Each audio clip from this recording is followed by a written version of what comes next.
ఇవాళ నీళ్లు నిధులు నియామకాల నినాదంతో తెచ్చుకున్న తెలంగాణలో ఇంకా చాలా పెండింగ్ పనులు ఉన్నాయి. వాటి గురించి మాట్లాడి వాటిని ఎట్ట చేద్దామని చెప్పకుండా గత 10 ఏళ్ల నుంచి ఇక్కడ పాలన దోపిడీ జరుగుతుంటే నిమ్మకు నీరెత్తి నుండు.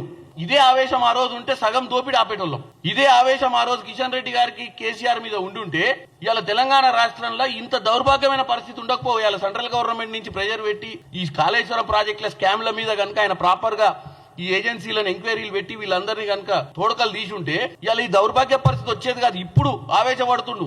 మరి ఈయనకు కేసీఆర్ కి ఏం అండర్స్టాండింగ్ ఉందో మరి ఆయన చెప్పిన అరే నాయన మీకు తెలియదు, మీరు బాగా వాళ్ళకు డబ్బులు ఇస్తాలు బాగా చేసుకుంటే మళ్ళీ మీరు ఉండరు మేము ఉండవు అని చెప్పి నాకు చెప్తే ఈయన పోయి అక్కడ రెచ్చగొట్టి బడ్జెట్లో మా తెలంగాణ ఊసులే కూడా చేసిరు.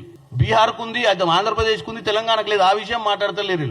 మేము అట్లా ఇట్లా మేము అట్లా ఇట్లా అని చెప్పి పాపం ఎక్కడనో పాపం ఆ ఏవియేషన్ మినిస్టర్ ఉంటే ఆయన మీద ప్రెజర్ పెట్టి ప్రెస్ మీట్ లో కూర్చోబెట్టి మాట్లాడిస్తారు.